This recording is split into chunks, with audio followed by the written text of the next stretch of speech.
Hello everyone, very welcome to step up academy. मेरा नाम है राहुल गुरुंग और आज हम लोग यहाँ पर जो वो पार्ट 1 था ना हमारा एनसीईआरटी के क्वेश्चंस का, उसी के पार्ट 2 को हम कंटिन्यू करने वाले हैं। उस लेक्चर में हमने स्टार्टिंग में 1 से लेकर 10 तक के जो क्वेश्चंस थे उसको कंप्लीट कर लिया था ना। अब बात कर लेते हैं बचे हुए 8 क्वेश्चंस की। ठीक है, चले जी, फटाफट से हम लोग काम चालू करते हैं भैया। आगे बढ़ा देते हैं स्लाइड्स को। नाउ बात कर लेते हैं क्वेश्चन नंबर 11 की।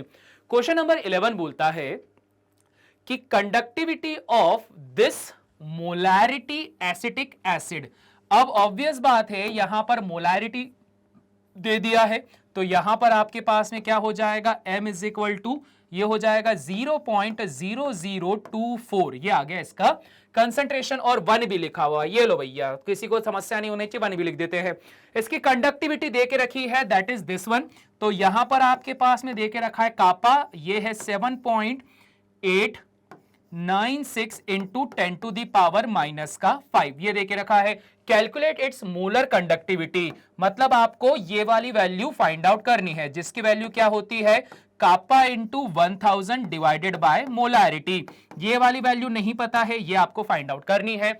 फिर ये बोलता है अगर इसका लिमिटिंग मोलर कंडक्टिविटी, मतलब यहां पर ये वाली जो वैल्यू है इसकी वैल्यू कितनी दे के रखी हुई है, यहां पर ये दिया हुआ है 390.5 क्या क्या है, साइमन इंटू सेंटीमीटर स्क्वायर पर मोल।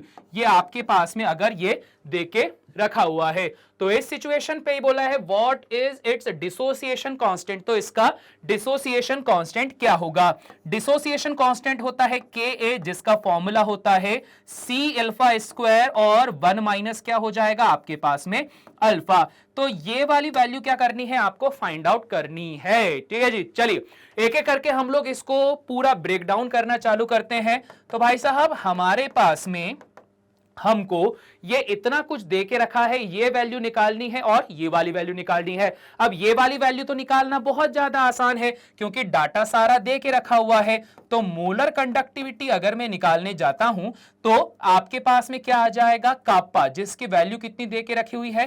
थोड़ा सा मैं इस तरफ से लिखना चालू कर देता हूं ताकि ये इजी हो जाए। तो यहां पर आपके पास में देके रखी है molar conductivity is equal to kappa, आपके पास देके रखा हुआ है 7.896 into 10 to the power minus का 5 मल्टीप्लाइड बाय 1000। और मोलैरिटी कितनी देके रखी है भाई, मोलैरिटी देके रखी है 0.00241। ये आपके पास में मोलैरिटी देके रखी हुई है। ठीक है भैया, बस इतनी सिंपल सी बात है।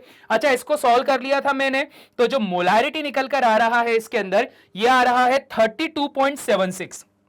ठीक है, यह आ रहा है 32.76 साइमन इंटू सेंटीमीटर इनवर्स पर मोल। यह आपके पास में क्या आ रहा है, मोलर कंडक्टिविटी आ रहा है।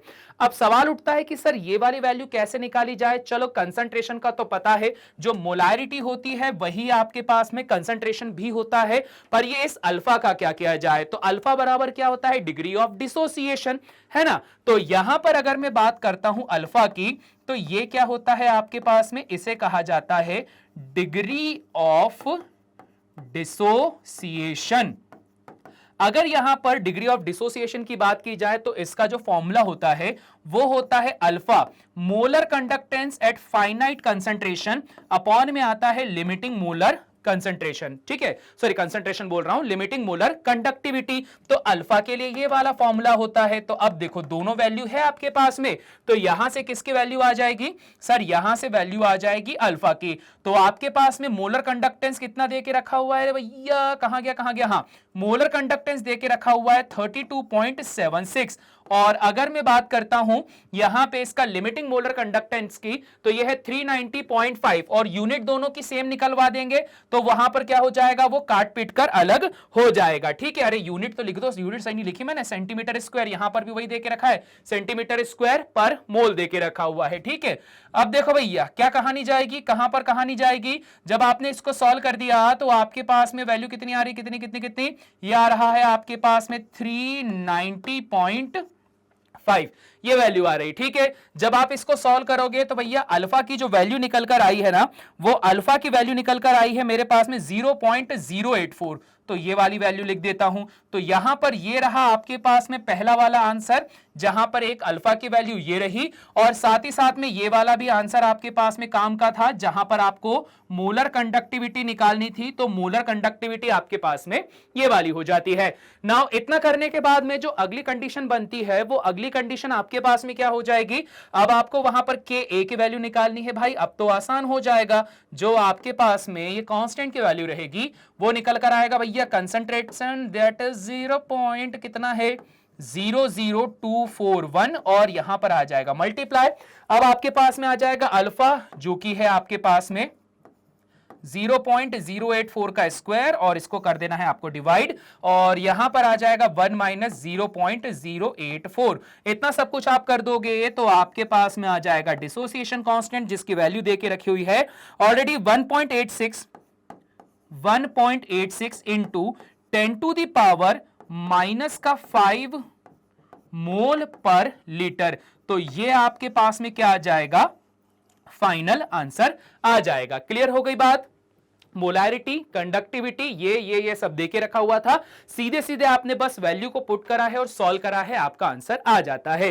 पहले मैं बता देता हूं भाई साहब, आप अगर बहुत सारे ट्रिक्स के ऊपर या टेक्निक के ऊपर फलाना दिखाना 10 जगह आप अपना दिमाग लगाना चाहते हो तो आप लगा सकते हो, पर बात यह है कि जब जो चीज इजीली हो जाती है तो जबरदस्ती उसमें ट्रिक और टेक्निक लगा के क्यों उसको यहां पर और ज्यादा कॉम्प्लिकेटेड बनाना। क्योंकि हर बार ये याद रखो कि जब कभी भी आप कहीं एक पॉइंट से दूसरे पॉइंट जाने का शॉर्टकट लेते हो तो उस टाइम पर आपको वो शॉर्टकट याद रखना पड़ता है, और जरूरी नहीं है कि हर बार वो शॉर्टकट जो होगा वो आपको आपकी मंजिल तक पहुंचा देगा। तो इसी वजह से ध्यान रखना, जब जो चीज आपको इजीली हो जाती है ना सॉल्व, तो उसमें ज्यादा टेक्निक या उसके अंदर ज्यादा ट्रिक लगाने की कोशिश मत करना, ठीक है जी। चलिए अब बढ़ते हैं हम लोग आगे। नाउ क्वेश्चन नंबर 12 पे आ जाते हैं। क्वेश्चन नंबर 12 बोलता है how much charge is required for the following reduction. इस रिडक्शन को परफॉर्म करने के लिए कितना चार्ज यहां पर यूज हो रहा है। बहुत आसान है, देखो Al3 पॉजिटिव से Al बन रहा है, दैट मींस आप यहां पर Al3 पॉजिटिव को जब 3 इलेक्ट्रॉन देते हो तो यहां पर क्या बन जाता है, Al का फॉर्मेशन हो जाता है। अब इसके अंदर याद रखना 3 इलेक्ट्रॉन मतलब क्या बोल सकते हो, आप यहां पे 3 फैराडे का यहां चार्ज प्रोवाइड कर रहे हो। तो यहां पर क्या लिख दोगे, Q की वैल्यू कितनी है आपके पास में 3 फैराडे। अब यहां पर जब इसको आप सॉल्व कर दोगे तो यहां कितना चार्ज आएगा, Q is equal to 3 into, यहां पर मैं इसको 96500 ले लेता हूं, तो यहां ले लिया मैंने 96500, सॉल्व कर दोगे तो कितना आंसर आ जाएगा, ये आ जाएगा 0 का 0, ये भी 0 का 0, 5 या 15 की 5, कैरी आ जाएगा आपके पास में 1, 6 या 18, 19 की 9, कैरी आ जाएगा 1, 9 या 27 और 1 28 आ जाएगा। तो ये हो जाएगा आपके पास में 2,89,500 कूलम्स। तो इतना चार्ज क्या होगा यहां पे यूज हो जाएगा। सेम उसी तरह से अगले वाले में भी कोई टेंशन वाली बात नहीं है। Cu2 पॉजिटिव को क्या करना पड़ेगा, 2 इलेक्ट्रॉन देना पड़ेगा, तब जाके वो कन्वर्ट हो जाएगा Cu में। तो इसको कितना चार्ज लगेगा, 2 फैराडे। 2 फैराडे मतलब 2 इंटू 96500, सॉल्व कर दिया तो कितना आ जाएगा भाई साहब हमारे पास में, ये हो जाएगा 9 दूनी 18 और 1 19, 6 दूनी 12 और 13 की 3, और आ जाएगा 5 और 5 10, और ये 2 जीरो हमने और बढ़ा दिए, तो क्या आ जाएगा 1,93,000 बोल रहा हूं 93,000, ये आ जाएगा। तो इतने कूलम का चार्ज लग रहा है। अब 2 क्वेश्चन तो आसान है, नाउ तीसरे वाले क्वेश्चन में आपको फंसने के चांसेस है। तो यहां पर देखो करना क्या है, आपके पास में देके रखा हुआ है MnO4 नेगेटिव, जिससे आपको इसे कन्वर्ट करना है किस में, सर इसके अंदर कन्वर्ट करना है इसे Mn2 पॉजिटिव में। तो ऑब्वियस बात है कितने इलेक्ट्रॉनों का एक्सचेंज हो रहा है ये पता होना चाहिए। कैसे पता करोगे, सर यहां अगर देखा जाए तो टोटल 4 ऑक्सीजन को 2 इंटू 4 इतने इलेक्ट्रॉनों की जरूरत है, ठीक है। तो इसका ऑक्सीडेशन नंबर कितना हो जाएगा, नंबर क्या बोलना, ऑक्सीडेशन स्टेट कितनी होनी चाहिए, 4 ऑक्सीजन की ऑक्सीडेशन स्टेट होनी चाहिए -8, परंतु 1 इलेक्ट्रॉन ये ऑलरेडी सामने वाले से उधार ले चुका है। सो फॉर दैट रीजन यहां पर क्या आएगा आपके पास में, यहां पर आ जाएगा 7। ध्यान रखना, समझ में आई बात? क्या करके रखा है, एक ऑक्सीजन 2 इलेक्ट्रॉन गेन करता है और 4 मिलकर 8 इलेक्ट्रॉन को गेन करेंगे, परंतु यहां पर 1 इलेक्ट्रॉन इन्होंने ऑलरेडी लेके रखा है, सो फॉर दैट रीजन ये हो गया -7। अब यहां पर ये क्या हो जाएगा आपके पास में +7, ये कहानी हो जाएगी। अब देखो यहां इसको +7 से +2 तक में कन्वर्ट करने के लिए कितने इलेक्ट्रॉन का एक्सचेंज करके रखा है आप लोगों ने? बहुत आसान है सर, यहां पर अगर देखा जाए तो 5 इलेक्ट्रॉन का एक्सचेंज हुआ है कि नहीं हुआ? यहां पर देखो 7 में से 2 गए तो कितने बच गए? 5 इलेक्ट्रॉन का एक्सचेंज हुआ है, तो इसी वजह से यहां पर क्या आ जाएगा? 5 इलेक्ट्रॉन। 5 इलेक्ट्रॉन का मतलब है कि भैया इसने 5 फेराडे का चार्ज लेके रखा है, दैट मींस 5 × 9 6 500। अगर आप इसको सॉल्व कर देते हो तो सॉल्व करने पर आपको क्या मिल जाएगा? ये मिल जाएगा आपको 19300 और 00। ये आपके पास में इसका आंसर आ जाएगा 19,30,000 कूलम्स, ये इसका आंसर आ जाएगा। क्लियर हो गई बात? क्या करके रखा हुआ है, जस्ट सिंपली आपको यह देखना था कि रिडक्शन करते टाइम पर कितने इलेक्ट्रॉन को गेन कर रहा है। जितने इलेक्ट्रॉन को गेन करेगा उतना ही यहां पर कूलम वो चार्ज को यूटिलाइज कर लेगा। तो बस रे भाई इतनी सी सिचुएशन है। क्लियर हो गई बात? पल्ले पड़ गया? चलो बढ़ते हैं अगले क्वेश्चन की तरफ। अगला क्वेश्चन भी भाई सिंपल सा, क्या बोल के रखा है, how much electricity in terms of Faraday is required to produce 20 gram of calcium from molten CaCl2। भाई बहुत आसान है, बहुत आसान। कैसे बहुत आसान? आपको CaCl2 से क्या बनाना है? आपको यहां पर Ca बनाना है, मतलब कैल्शियम बनाना है। बहुत आसान है। CaCl2 की बात करता हूं तो CaCl2 में कैल्शियम होता है आपके पास में क्या? +2, और 2 क्लोरीन मिलकर टोटल 2 इलेक्ट्रॉन गेन कर रहे हैं। तो CaCl2 से Ca बनाने टाइम पे हम लोगों को क्या करना पड़ेगा? सर यहां पर जो आपके पास में Ca2 पॉजिटिव है, अगर इसको 2 इलेक्ट्रॉन दे दिए जाए तो ये क्या बना देगा? सर ये बना देगा कैल्शियम। बस सिंपल, इतनी सी कहानी है। अब देखो यहां पे चाहो तो आप वही फैराडे का सीधा सीधा लॉ लगा सकते हो। W = क्या हो जाता है? वो ZIT वाला जो लॉ था आप वो यहां पे लगा सकते हो। आपका आंसर इजीली यहां पे भी आ जाएगा। आप वो कर लो। अगर आप लोगों को वो लॉ कभी याद नहीं भी हुआ तो भी आपको कोई टेंशन वाली बात नहीं है, यहां से भी मैं सिखा देता हूं कैसे इसको सॉल्व किया जाए। भाई बहुत आसान सा है। देखो क्या बोल के रखा हुआ है, हम ये बोलते हैं कि यहां पर 2 फेराडे की इलेक्ट्रिसिटी जब इसको या चार्ज इसको प्रोवाइड किया जाता है तो क्या मिलता है? सर यहां पर मिलता है 1 मोल ऑफ कैल्शियम। ठीक है, बस इतना पॉइंट ध्यान रखना कि 2 फेराडे से मिलता है 1 मोल ऑफ Ca कैल्शियम, और 1 मोल कैल्शियम की वैल्यू कितनी होती है? सर ये वाली वैल्यू होती है आपके पास में 40 ग्राम। तो बहुत आसान है।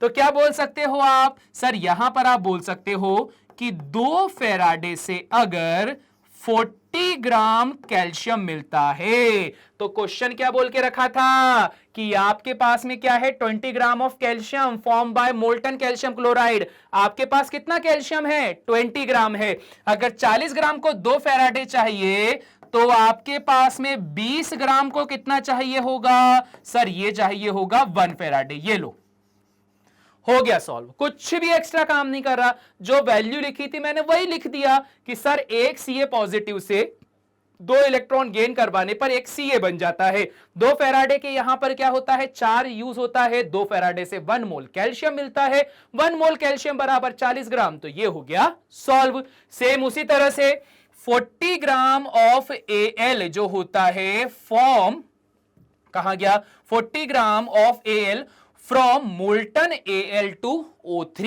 इससे अब आपको फाइंड आउट करना है। सेम यही वाला काम करोगे। अब क्या काम बोलोगे? आप बोलोगे कि सर जब Al2O3 की बात की जाती है तो एल्यूमिनियम यहां पर क्या होता है? Al3 पॉजिटिव होता है। इस Al3 पॉजिटिव को अगर 3 इलेक्ट्रॉन दे दिए जाए तो वो किस में कन्वर्ट हो जाता है? एल्यूमिनियम पे। सेम किस्सा, यहां 3 फेराडे अगर चार्ज प्रोवाइड किया जाता है तो यहां आपको क्या मिलता है? भाई यहां पर आपको मिलता है 1 मोल ऑफ एल्यूमिनियम। देखो 1 मोल ऑफ एल्यूमिनियम आयन से 1 मोल एल्यूमिनियम मिलता है। तो आपने क्या लिख दिया कि 1 मोल एल्यूमिनियम मिलता है जिसका मास कितना होता है 27 ग्राम्स होता है। अब क्या कर दोगे सर, जैसा आपने पहले बताया था वैसा का वैसा ही इसको यहां पे लिख देना है। तो क्या करा सर, 3 फेराडे से बन रहा है 27 ग्राम्स, ये वाली कहानी बन रही है। और उसके बाद में क्या बोल के रखा हुआ है, उसके बाद में अच्छा ये भी ध्यान रख लेना कि अगर आपके पास में वैल्यू हो तो आप इसको और भी सॉल्व कर सकते हो, 1 फेराडे और फेराडे की वैल्यू भी रख सकते हो। क्या रख सकते हो 96487, या फिर इसको अप्रोक्सीमेटली रख सकते हो 96500, है ना, ये वाला काम कर दिया। तो बस 3 फेराडे से 27 ग्राम, तो यहां पर क्या हो जाएगा 3/27 से कितना बनेगा भैया 1 ग्राम। तुम्हारे पास में रिक्वायरमेंट कितने की है 40 ग्राम की, तो क्या कर दोगे 3 इंटू 40, फेराडे की वैल्यू माना कि रख दी 96500, और इसी के साथ में डिवाइड में आ जाएगा आपके पास 27, तो इससे क्या होगा 40 ग्राम एल्यूमिनियम का फॉर्मेशन हो जाएगा। कर देना सॉल्व भैया, आंसर आ जाएगा। ठीक है, बहुत ज्यादा कोई कॉम्प्लिकेटेड क्वेश्चन नहीं था, सीधा सीधा वैल्यू उठा के रखनी है, इतने मोल इतने ग्राम इतने आयन से आपके पास में काम बन जाएगा। ठीक है भाई साहब, स्क्रीनशॉट ले लो। ठीक है जी, चलिए क्वेश्चन नंबर 13 हमारे पास में हो चुका है डन। बात कर लेते हैं क्वेश्चन नंबर 14 की। How much electricity required in Coulomb's for the oxidation of. अब देखो पिछली बार हमारे पास में क्या था रिडक्शन, इस बार क्या है ऑक्सीडेशन है। तो इजी है, कूलम्स में इलेक्ट्रिसिटी बता के रखी, मतलब फेराडे में जो भी कुछ वैल्यू निकलेगी उसमें हम 96500 का कर देंगे मल्टीप्लाई। ठीक है, और आंसर नहीं निकला तो 96487 का मल्टीप्लाई कर देना, आंसर आ जाएगा। वैसे 96500 वाले आंसर को भी सही माना जाता है। ठीक है, चलिए जी, तो भैया पहला जो हमारे पास में टास्क है कि हमारे पास में रखा हुआ है 1 मोल्स ऑफ H2O। अगर इस 1 मोल्स ऑफ H2O का आप ऑक्सीडेशन करते हो तो यहां पर इस H2O को ब्रेक करने पे ये कन्वर्ट हो जाता है twice of H positive, plus यहां पर आ जाएगा हाफ O2, और 2 इलेक्ट्रॉन क्या हो जाएंगे यहां पे रिलीज हो जाएंगे। तो उसने वही बोला था 1 मोल ऑफ H2O से आपके पास में O2 को यहां पे फॉर्म करना है। तो ये देखो भैया कर दिया O2 फॉर्म, भले ही आधा हुआ है पर हुआ तो है। तो इस सिचुएशन पे क्या बोला जाएगा, हम बोलेंगे कि सर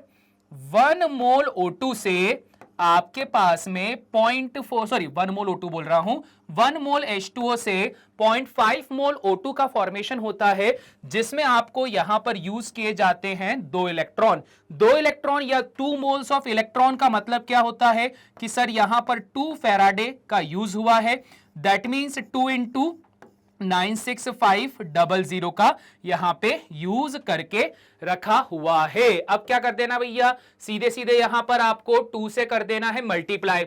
जैसे ही आप यहां पे 2 से मल्टीप्लाई करोगे आपका आंसर आ जाएगा। मैंने 2 से मल्टीप्लाई वाला भी काम करके रखा हुआ था ना, 10 डिवाइडेड बाय 2 193, यहां पर ये करके रखा था 10 से मल्टीप्लाई करते हैं डिवाइडेड बाय 2। अच्छा ये देखो रे भैया, मैंने क्वेश्चन नंबर 12 वाले में यहां पर आंसर में घोटाला कर दिया, 5 से मल्टीप्लाई करना था।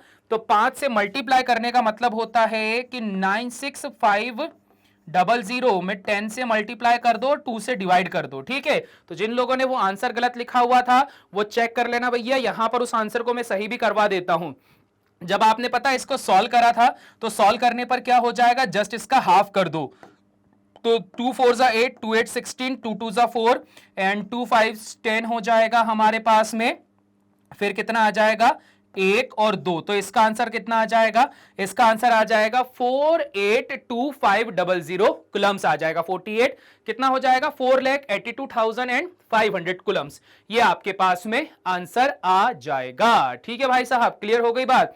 96500 9,65,000 का 5 में मल्टीप्लाई करा तो 4,82,500। हाँ बिल्कुल सही है, कैलकुलेशन में भाई साहब हो जाती है कभी कभी गलतियां, तो ध्यान रख लेना। ये इसका क्या हो जाएगा सही answer. Same as it is अब अगले वाले का भी देख लेते भाई साहब, पुराने वाले पे आते हैं। पुराने वाले पे क्या करना है, 2 फेराडे की बात की गई है तो मल्टीप्लाई कर दो, सिंपल मल्टीप्लाई कर दोगे तो पीछे वहां देखा ही था आपके पास में कितना आ रहा था, यह आ रहा था 9 दूनी 18 और 1 19 और 6 दूनी 12 और 1 13 के 3 और 5 दूना 10, ये आ जाएगा तो 1930 और 00, तो 1,93,000 1000, ये इसका आंसर आ जाएगा 2 फैराडे का।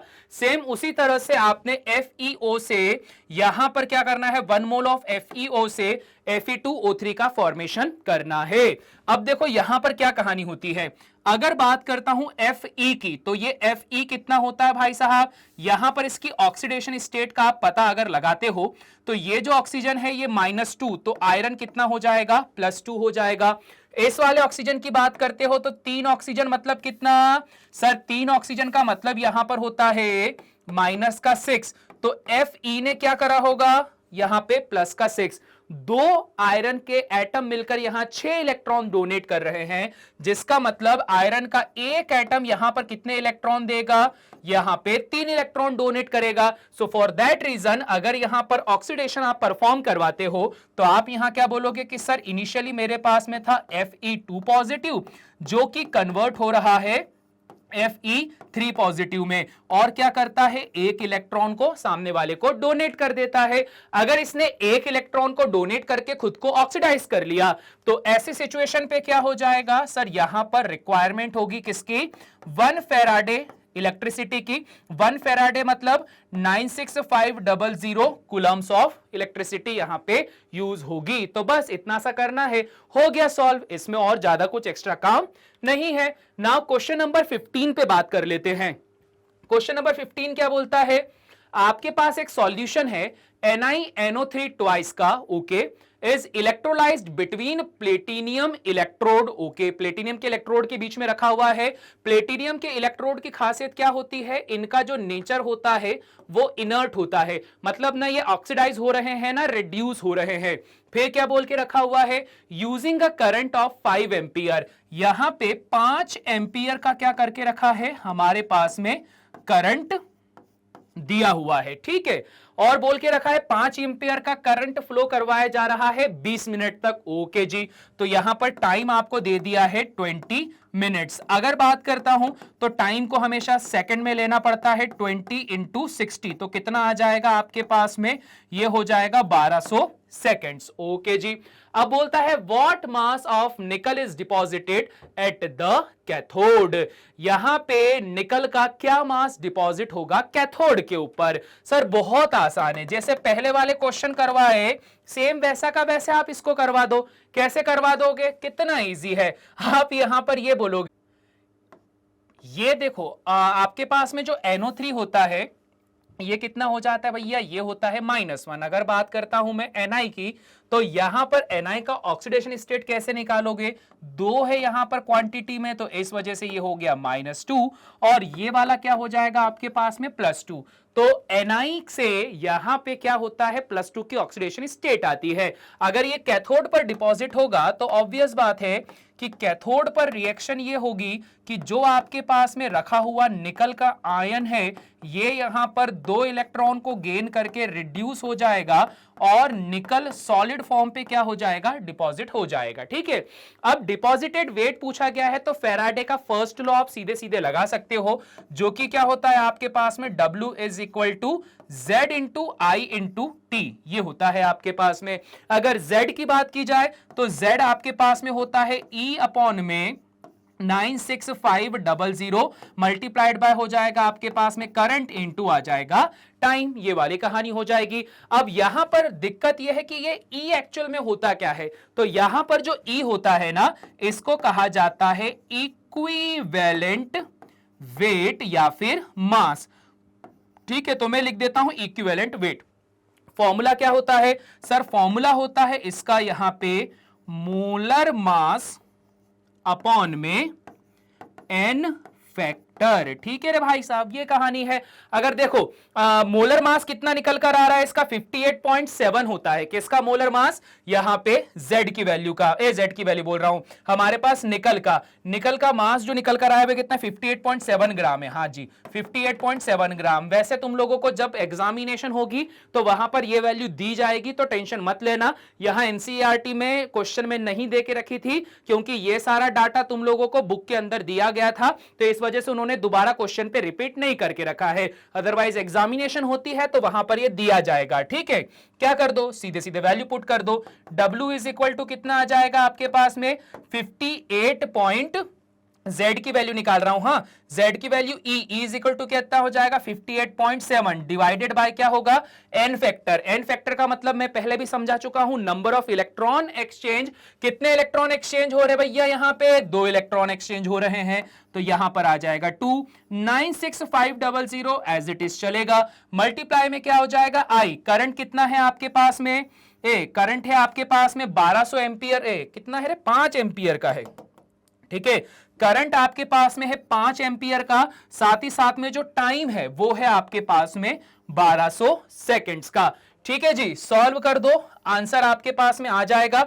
ये चला जाएगा कितनी बार में, ये चला जाएगा 600 बार में, और आपके पास में यहां पर आ जाएगा W is equal to 58.7 multiplied by 5 छंग 45, ये हो जाएगा 4500 डिवाइडेड बाय आपके पास में कितना आ जाएगा, ये आ जाएगा आपके पास में, ये था 96500, तो यहां पर भी मैं लिख देता हूं 96500, 2 जीरो से 2 जीरो काट दिया काट दिया काट दिया, तो फाइनली आपको कैलकुलेट करना है 58.7 मल्टीप्लाइड बाय 45 डिवाइडेड बाय आपके पास में आ जाएगा 965। सॉल्व करके एक बार देख लेना, आपके पास में आंसर आ जाएगा। ऐसे में डायरेक्ट बता देता हूं कि इसका आंसर कितना आ रहा है। इसका आंसर आपके पास में निकल कर आएगा 1.825 ग्राम्स। ठीक है, ये इतना आंसर इसका निकल कर आ जाएगा। आप सॉल्व करके भी देख सकते हो, इतना सारा आपको सिंपलीफाई कर दिया है, आगे भी आंसर दे देगा। ठीक है जी, क्लियर हुई बात। स्क्रीनशॉट लो ताकि इसको आप सेव करके आगे बढ़ सको। ठीक है जी, चलिए अब बात कर लेते हैं क्वेश्चन नंबर 16 की, जहां पर क्वेश्चन नंबर 16 बताता है कि आपके पास में 3 इलेक्ट्रोलाइट है A, B, C, जो कि कंटेन करते हैं ZnSO4, AgNO3 एंड CuSO4। ठीक है, क्या बोल के रखा है, respectively are connected in series. ठीक है जी, respectively are connected in series, तो यहां पर ये जो टर्म आई है ना आपके पास में कनेक्टेड इन सीरीज, तो बस यहीं से तो आपका क्वेश्चन सॉल्व करवा दिया है इसने। कनेक्टेड इन सीरीज ये घटना आपको देखने को मिलती है जब कभी भी आप बात करते हो फैराडेज के सेकंड लॉ की। ठीक है जी, ध्यान रखना, जो आपके पास में सेकंड लॉ ऑफ फैराडे होता है वहां पर आपको यह घटना देखने को मिल जाती है। अब देखो आगे की कहानी ये बोल के रखी है, steady current of 1.5 ampere passed through them until 1.45 gram. Steady current मतलब वही भैया करंट, क्योंकि सीरीज में लगा के रखा है तो सीरीज में करंट क्या होता है, एक जैसा आपके पास में फ्लो होता है। तो 1.45 एम्पियर का करंट यहां पर फ्लो करवाया जा रहा है। उसके बाद में ये बोल के रखा हुआ है 1.5 एम्पियर का करंट फ्लो करवाया जा रहा है। 1.5 एम्पियर का करंट फ्लो करवाया जा रहा है कब तक, pass through them until 1.45 grams of silver deposited. मतलब जो सिल्वर का वेट है वो डिपॉजिट नहीं हो जाता 1.45 ग्राम तक का। और उसके बाद क्या बोल के रखा हुआ है सेल बी पे, ओके जी, how long did the current flow, आपको ये बताना है कि ये करंट कितनी देर तक फ्लो करवाया गया है। तो T इज इक्वल टू आपको यहां पे फाइंड आउट करके बताना रहेगा ना। उसके बाद में क्या बोला है, what mass of copper and zinc were deposited, और इसी बेस पे आपको ये बताना है कि कॉपर का कितना यहां पे वेट डिपॉजिट होगा, साथ ही साथ में जिंक का यहां पर कितना वेट डिपॉजिट हो जाएगा। तो weight of copper and weight of zinc यहां पे बताना रहता है। ठीक है, चलिए जी, इजी क्वेश्चन है। अगर मैं फैराडे के लॉ को लेकर चलता हूं तो फैराडे का लॉ अगर फर्स्ट वाला होता है, क्योंकि देखो डिपॉजिटेड वेट की बात कर दी ना इसने करंट फ्लो करवाने पे, तो आपके पास में हम यहां पर बात करते हैं कि भैया फैराडे का फर्स्ट लॉ जो रहता है उससे कहानी को हम यहां पे चालू करने वाले हैं। ठीक है, जरा कलर में बदल दूं यहां पे।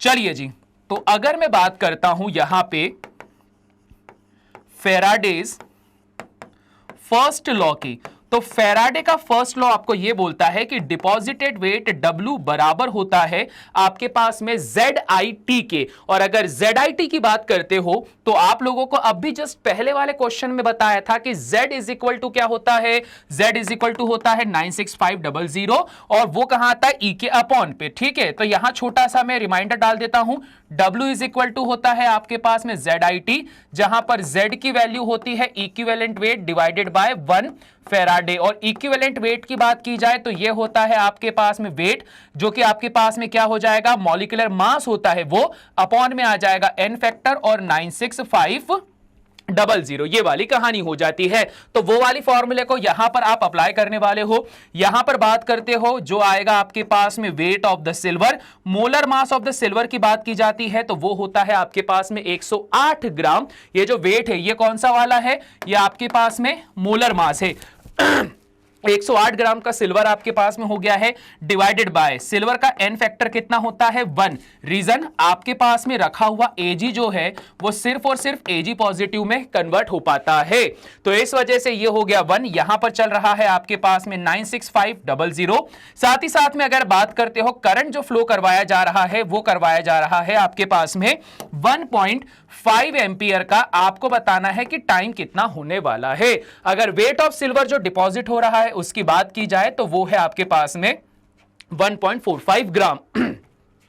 यहां से अगर मैं टाइम निकालने की बात करता हूं तो भैया मैंने ऑलरेडी यहां पे कैलकुलेट करके रख लिया था। ये आ रहा है 863.6 सेकेंड, ठीक है, ये आ रहा है 863.6 सेकेंड। और अगर आप इसको यहां टाइम मिनट में कन्वर्ट कर देते हो तो यहां पर यही टाइम मिनट में आ रहा है 14.40 मिनट्स, ठीक है जी।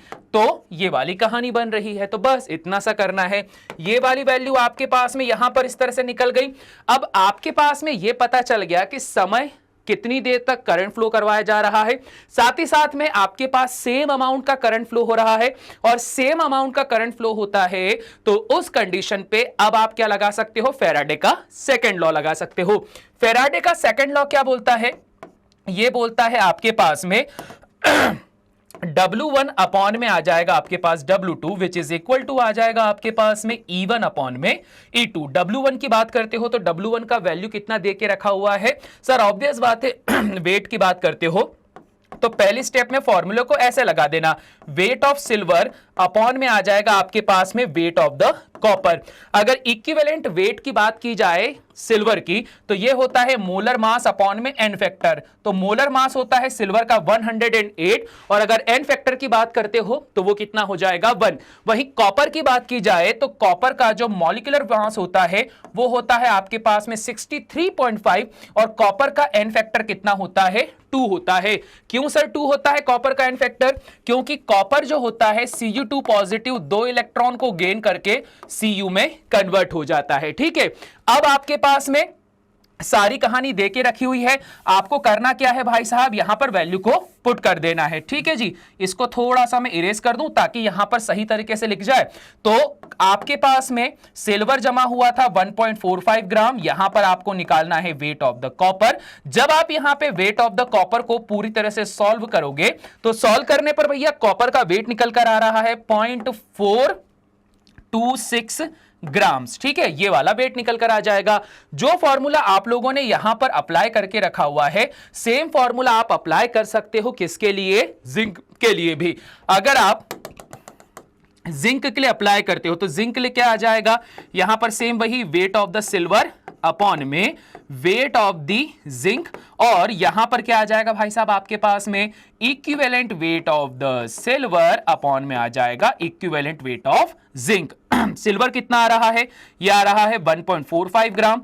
वेट ऑफ द जिंक की बात करें सर ये निकालना है, इक्विवेलेंट वेट की बात करते हैं सिल्वर का 108 डिवाइडेड बाय 1। वहीं जिंक की बात करते हैं तो जिंक का मोलर मास होता है 65.3 और जैसा कॉपर होता है वैसे ही Zn2 पॉजिटिव 2 इलेक्ट्रॉन को गेन करके Zn में कन्वर्ट हो जाता है। सॉल्व करके देख लेना, यहां पर जो जिंक का वेट निकल कर आएगा वो निकल कर आ रहा है आपके पास में 0.438 ग्राम्स। तो ये लो, ये आ गया आपके पास में जिंक का वेट, ये आ गया आपके पास में कॉपर का वेट और ये आ चुका है आपके पास में वो टाइम जिस टाइम में यहां पर करंट फ्लो हो रहा था। ये वाली वैल्यू सेकंड्स में और ये वाली वैल्यू किस में आ जाएगी, मिनट्स में। क्लियर हो गई बात, पल्ले पड़ गया, समझ में आ गया। क्वेश्चन थोड़ा सा बड़ा था और अगर आप कई जगहों पर इसके सॉल्यूशन देखोगे तो वो आपको और ज्यादा बड़े दिखाई देंगे बहुत सारा कुछ लफड़ा करके रखा है, परंतु सादा सिंपल सी बात है भैया, जब तुमको फैराडे लॉ पढ़ा के रखा हुआ है, फर्स्ट लॉ सेकंड लॉ, तो उसका यूज करो, ठीक है, उसका यूज करो, आंसर अपने आप आएगा। तो चलिए जी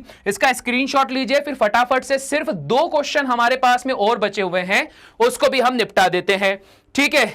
चलिए अब बात कर लेते हैं अगले क्वेश्चन की, that is question number 17। Question number 17 बोलता है आपके पास में using the standard electrode potential given in table. अच्छा, टेबल ये जो 3.1 है ये आपके पास में क्या है, ये आपका जो एनसीईआरटी ना उसमें 3.1 भी नहीं, अभी नई वाली बुक के हिसाब से वो टेबल आपके पास 2.1 हो जाएगी। That is a electrochemical series, जिसमें बोला है predict the reaction between the following is feasible या फिर नहीं।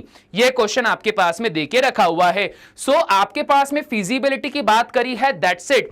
अगर यहां पर फीजिबिलिटी की बात की जाती है तो आप लोगों को यहां पर सिर्फ एक चीज देखनी होगी कि जब कभी भी आप क्वेश्चन को सॉल्व करते हो तो standard EMF of cell find out करते हो। स्टैंडर्ड ईएमएफ ऑफ सेल की बात की जाए तो यह होता है स्टैंडर्ड ईएमएफ ऑफ कैथोड। अरे रे रे, यहां पर आपके पास में ई आ जाएगा, थोड़ा सा इसको इरेज कर दूं, इस चीज से समझ जाना standard EMF of cathode minus standard EMF of anode, ये वाली कहानी आ जाती है।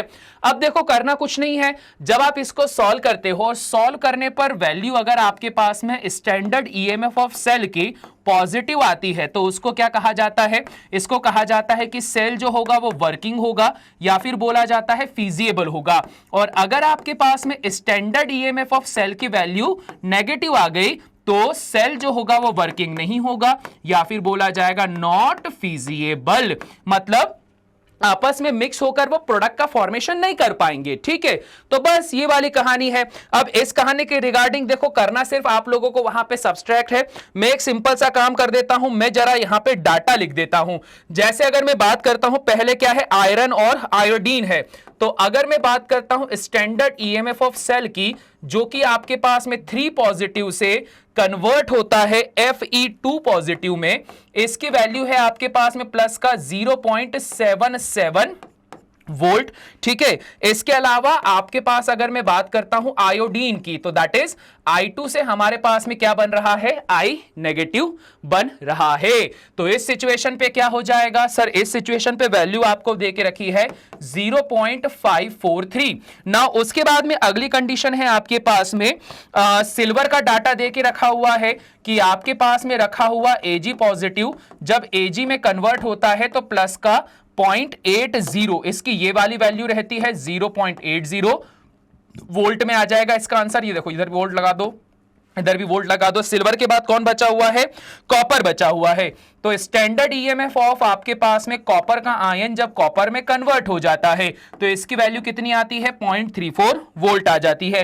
लास्ट में बचा हुआ है ब्रोमीन, तो आपके पास में अगर मैं बात करता हूं स्टैंडर्ड ईएमएफ ऑफ ब्रोमीन की दैट इज Br2। Br2 से किस में कन्वर्ट होगा, ये अगर Br नेगेटिव में कन्वर्ट होगा तो वैल्यू आ रही है 1.06 वोल्ट। तो ये वाला डाटा आपको इलेक्ट्रोकेमिकल सीरीज में देखने को मिलेगा।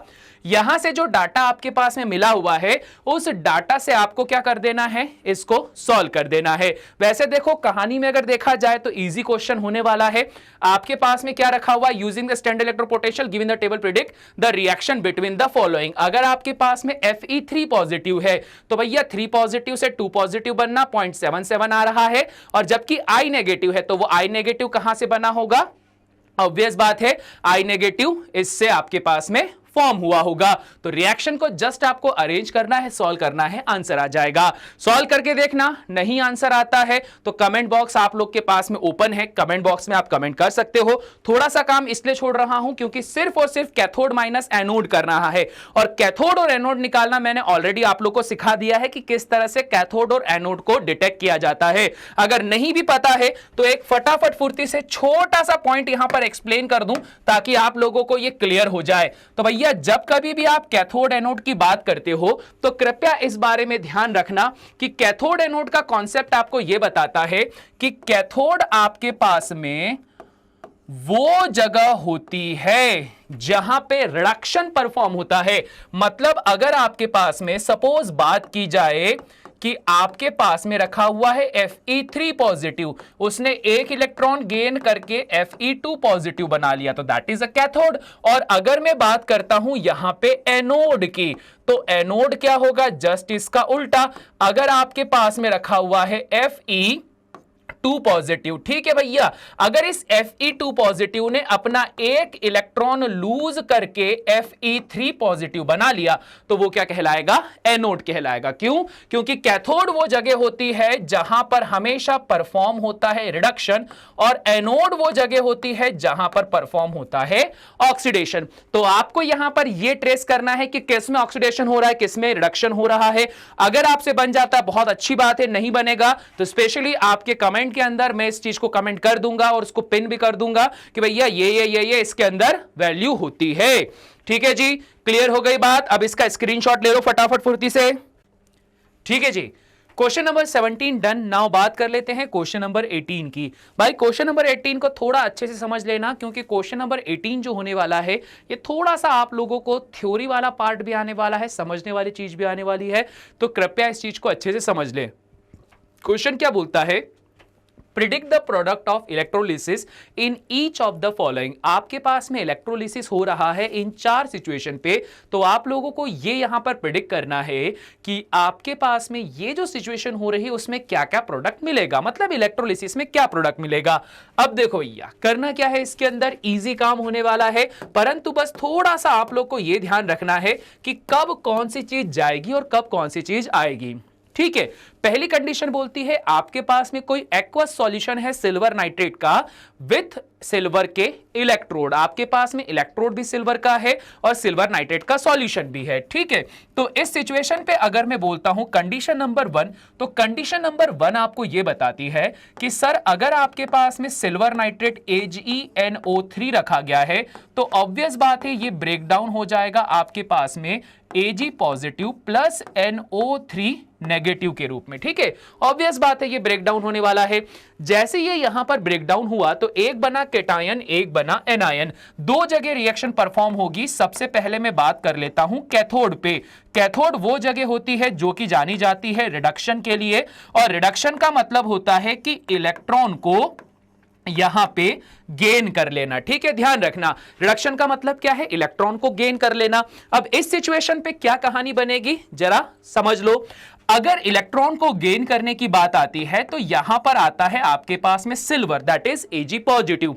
Ag पॉजिटिव जो कि आपके पास में एक्वस स्टेट में होता है, जब ये इलेक्ट्रॉन को गेन करता है तो सिल्वर के इलेक्ट्रोड के रूप में क्या हो जाए, सिल्वर के रूप में क्या हो जाएगा? ये डिपॉजिट हो जाएगा। तो इसका मतलब सिल्वर जो कि आपके पास में मिल रहा है वो कहां डिपॉजिट हो जाएगा? ये Ag डिपॉजिट हो जाएगा आपके पास कैथोड में। ठीक है, केस नंबर 1 ये बन गया। अब इसके साथ साथ में क्या है भाई? ये एक्वस सॉल्यूशन है। तो कई लोगों के दिमाग में आता है सर एक्वस सॉल्यूशन है तो ऑब्वियस बात है सर यहां H2O रखा है तो यहां पर क्या बनना चाहिए? H positive plus OH negative भी बनना चाहिए, है ना। तो आपके पास में ऑब्वियस बात है अगर केमिकल रिएक्शन को परफॉर्म करवाते हो तो दोनों ही केमिकल रिएक्शन होगी। आपके पास इलेक्ट्रोलाइट जो आपके पास में इलेक्ट्रोलाइट्स मिलेंगे उसमें सिल्वर का केटायन और अगर नाइट्रेट का एनायन मिलता है तो हाइड्रोजन का केटायन और हाइड्रोक्साइड का एनायन भी फॉर्म हो जाएगा। तो जैसे ये यहां पर गया वैसे भी आपके पास H पॉजिटिव यहां आएगा। H पॉजिटिव को अगर आपने यहां पर इलेक्ट्रॉन प्रोवाइड करवा दिए तो ये कन्वर्ट हो जाएगा हाइड्रोजन के गैस के रूप में। अगर ये हाइड्रोजन के गैस के रूप में कन्वर्ट हो जाता है तो हमें पता है ये रिएक्शन किसकी है? सर ये रिएक्शन है आपके पास में शी की। तो यहां स्टैंडर्ड ईएमएफ ऑफ सेल कितना आता है? 0.00 वोल्ट आता है। वहीं सिल्वर का केस अगर देखा जाए तो सिल्वर के केस में आपके पास में स्टैंडर्ड ईएमएफ कितना निकल कर आता है भैया? यहां पर निकल कर आता है प्लस का 0.80 वोल्ट निकल कर आता है। जिसका मतलब क्या हुआ कि सर यहां पे ये रिएक्शन कर रहा है परंतु ये हाइड्रोजन गैस वहां कैथोड पे डिपॉजिट नहीं हो रही है। तो ये वाला काम हो गया कैथोड का। वहीं अगर मैं बात करता हूं यहां पे एनोड की, तो भाई साहब एनोड के अंदर क्या हो जाएगा? अगर मैं बात करता हूं एनोड की तो एनोड जाना जाता है ऑक्सीडेशन करने के लिए, और अगर एनोड ऑक्सीडेशन करने के लिए जाना जाता है तो ऑक्सीडेशन का मतलब क्या होता है? लूज ऑफ या लॉस ऑफ इलेक्ट्रॉन्स। ठीक है, लॉस ऑफ इलेक्ट्रॉन्स, है ना, ये कहानी आएगी। अब इसके पास में कौन जाता है, इसके पास में जाता है नाइट्रेट का आयन, तो ये होता है आपके पास में NO3 नेगेटिव, ये यहां पे जाता है। अब यहां पर आता है एक बहुत बहुत बहुत इंपॉर्टेंट पार्ट, ये जो NO3 का आयन होता है ये अपने आप को स्टेबलाइज करता है इलेक्ट्रॉन को लूज करके।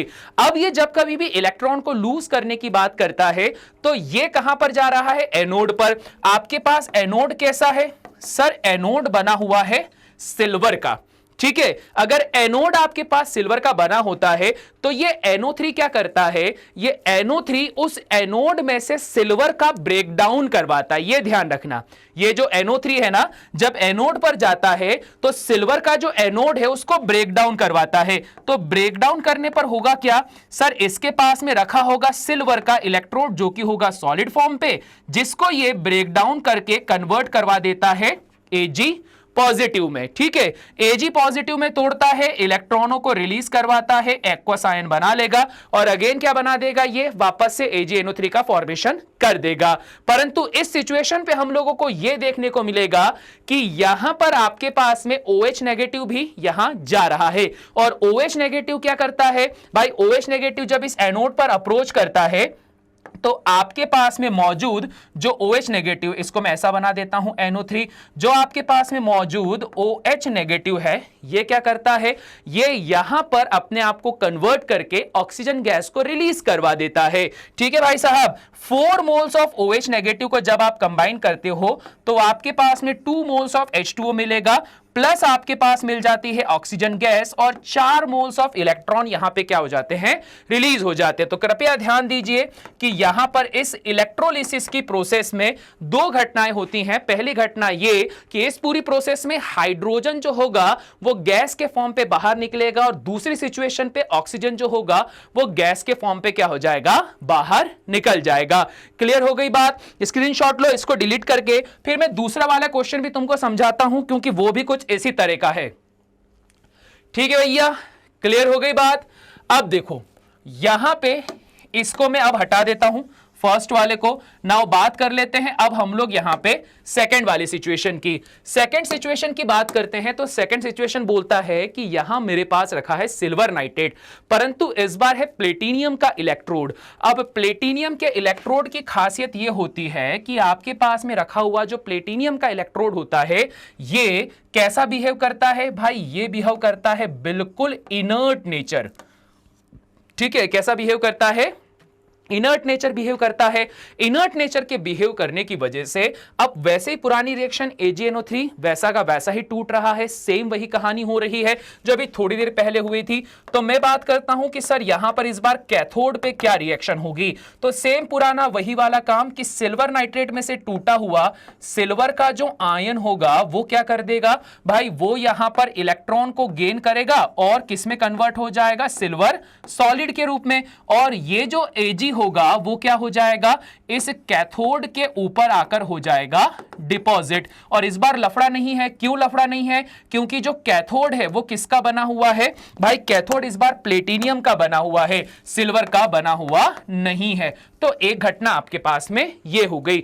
दूसरी घटना में सेम वही काला काम कि जब आप यहां पर H पॉजिटिव को लेकर आओगे तो H positive again hydrogen gas बनकर बाहर उड़ जाएगा, ठीक है। ये वाली कहानी हो जाएगी। तो सेम वही पुरानी वाली रिएक्शन है कि H पॉजिटिव का जो एक्वस फॉर्म होगा यहां पर रिड्यूस हो जाएगा और हाइड्रोजन गैस के रूप में क्या हो जाएगा, यहां से ये बाहर चले जाएगा। परंतु इंटरेस्टिंग चीज देखने को मिलेगी यहां पर एनोड पे, क्योंकि अब एनोड जो है ना वहां एनोड पे इस बार प्लेटिनियम रखा है जो कि आपके पास में एक इनर्ट बिहेवियर को शो करता है। अगर इसने इनर्ट बिहेवियर को शो करा तो ये जो होता है ना ये रिएक्ट नहीं करेगा किसके साथ में, NO3 नेगेटिव या नाइट्रेट के आयन के साथ में। तो जो नाइट्रेट का आयन होगा वो सॉल्यूशन के अंदर ही घूमता रह जाएगा। परंतु यहां पर क्या आया है सर, यहां पर आया है आपके पास में हाइड्रोक्साइड। तो यह घटना तो होगी ही सही, क्योंकि हाइड्रोक्साइड का आयन कभी भी आपके पास में रखे हुए प्लेटिनियम को ऑक्सीडाइज वहां पे नहीं करता है।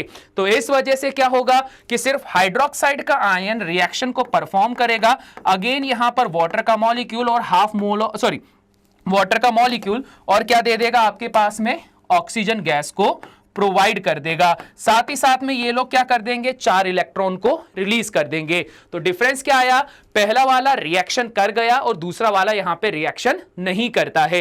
रीजन आपको बता दिया गया है, प्लेटिनियम का इलेक्ट्रोड यहां पर इनर्ट बिहेवियर को शो करता है। अगले वाले कंडीशन पे बात करते हैं, तो यहां पर बोल के रखा है कोई डाइल्यूट सॉल्यूशन है सल्फ्यूरिक एसिड का, सेम वही प्लेटिनियम के इलेक्ट्रोड के साथ में बैठा हुआ है। तो सेम वही पुरानी घटना आपके पास में होने वाली है। एक तो पहली बात, सॉल्यूशन आपके पास डाइल्यूट है। प्लेटिनियम के इलेक्ट्रोड की बात की जाए तो प्लेटिनियम का जो इलेक्ट्रोड होता है उसका बिहेवियर होता है इनर्ट। तो पहली वाली घटना आपके पास में सेम रहेगी, कोई भी डिफरेंस नहीं आने वाला है। ठीक है, अगर कोई भी डिफरेंस नहीं आने वाला है तो अब मैं बात कर लेता हूं सीधे यहां पर एनोड की, क्योंकि जो लफड़ा होगा ना वो पूरा का पूरा एनोड पर डिपेंडेंसी देगा। ठीक है, अच्छा देखो इसके अंदर कुछ वैल्यू भी है, वो वैल्यू भी मैं बता देता हूं ताकि तुम लोगों को यहां पर ये इजीली समझ में आ जाए। ठीक है, अच्छा अरे यार मैं इसको कर रहा हूं, इसको इरेज ही कर देना चाहिए। क्यों इरेज कर देना चाहिए, क्योंकि इस बार कंडीशन बदल गई है। इस बार क्या रखा है आपके पास में, सल्फ्यूरिक एसिड रखा है। सल्फ्यूरिक एसिड रखे होने की वजह से जब आप यहां पर कैथोड की रिएक्शन देखोगे तो कैथोड पर कौन जाएगा, ऑब्वियस बात है सर H पॉजिटिव जाएगा। क्यों, क्योंकि आपके पास में रखा हुआ sulphuric acid that is H2SO4 जब ब्रेक डाउन होता है तो twice of H positive and SO4 2 negative में ये ब्रेक डाउन होता है। तो भैया हाइड्रोजन यहां से भी मिलेंगे और वाटर को जब आप ब्रेक डाउन करोगे तो वो भी क्या टूटेगा, H positive and OH negative में ब्रेक डाउन होगा। तो दोनों तरफ से ब्रेक डाउन हो रहा है। कैथोड का काम होता है रिडक्शन को करने का, तो यहां पर क्या होगा, यहां पर आपके पास में जो हाइड्रोजन का आयन होगा ये इलेक्ट्रॉन को गेन करके हाइड्रोजन गैस का फॉर्मेशन कर लेगा। और शी वाली कंडीशन होने की वजह से इसका जो स्टैंडर्ड ईएमएफ होगा वो कितना हो जाएगा, 0.00 वोल्ट्स हो जाएगा। ठीक है जी, केस नंबर 1 ये बनने वाला है। अब यहां पे बात कर लेता हूं मैं एनोड की। ठीक है, अब देखो भाई साहब एनोड की थोड़ी सी घटना अलग है। आपके पास में सॉल्यूशन कैसा है सर, सॉल्यूशन हमारे पास में है डाइल्यूटेड। डाइल्यूटेड सॉल्यूशन का मतलब होता है कि आपके पास में पानी का जो अमाउंट है यहां पर वो बहुत ज्यादा है। तो ये जो वाटर का मॉलिक्यूल होता है ना पूरा का पूरा कहां पर एंटर करने वाला है, ये एंटर करने वाला है आपके पास में एनोड में। तो वाटर का मॉलिक्यूल एनोड में एंटर करेगा, साथ ही साथ में और इसमें भी एक केस और समझा दूंगा कि आपके पास में सॉल्यूशन डाइल्यूटेड है या कंसंट्रेटेड।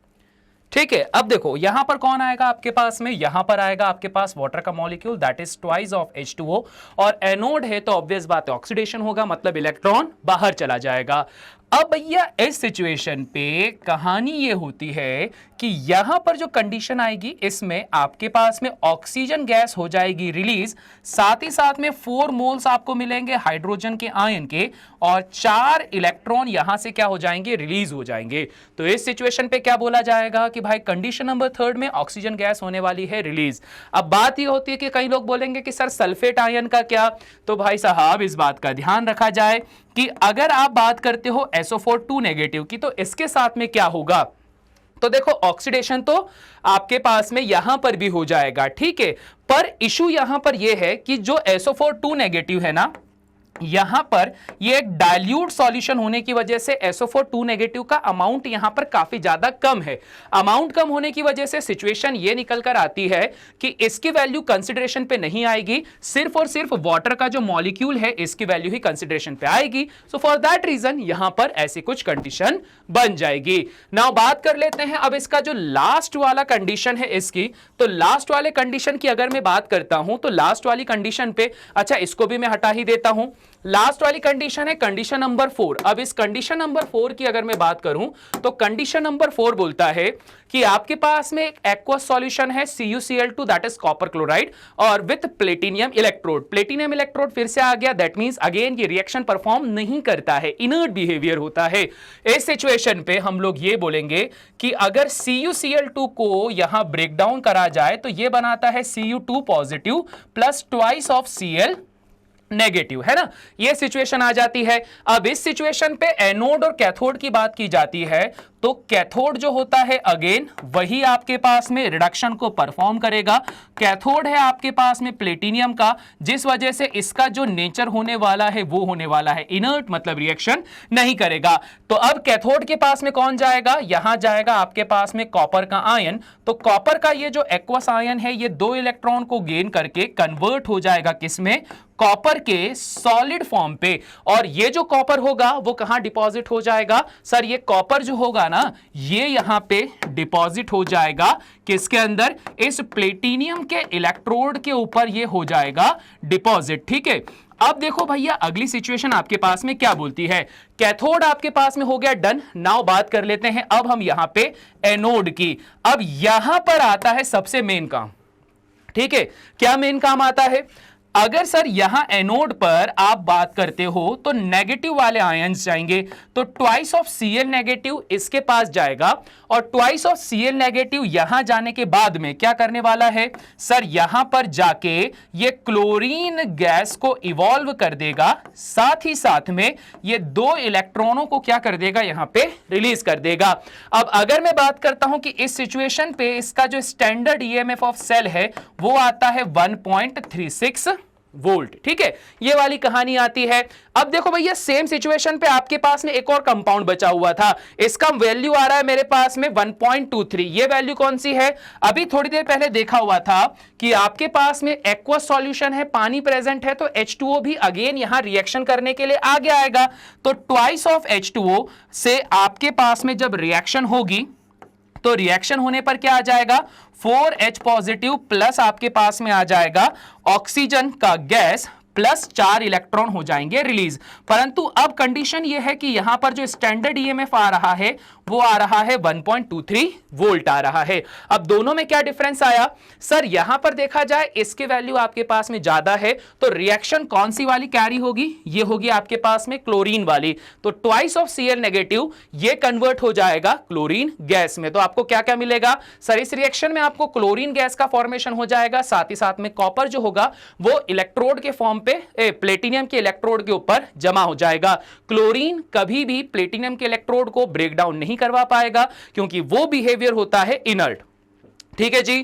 क्लियर हो गई बात। तो ये आपके पास में थोड़ा सा कॉम्प्लिकेटेड या बोला जाए थोड़ा सा ज्यादा दिमाग लगाने वाला क्वेश्चन था, इसलिए इसको आपको थोड़ा सा अच्छे तरीके से करना होगा, ठीक है भाई साहब। अब देखो इतनी सारी कहानी के बाद में लेक्चर हमारा हो गया है एंड। टोटल 18 क्वेश्चन थे, 2 पार्ट में बनाए थे। पार्ट नंबर 1 में 1 से लेकर 10 क्वेश्चन, पार्ट नंबर 2 में क्वेश्चन नंबर 11 से लेकर क्वेश्चन नंबर 18 को यहां पर रखा गया है। आई होप सो आप लोगों ने सारे क्वेश्चन कर दिए होंगे, और जिन जिन क्वेश्चन को यहां पर आपको बीच में पूछा गया है उनके जवाब आप जरूर कमेंट बॉक्स में लिख दीजिएगा।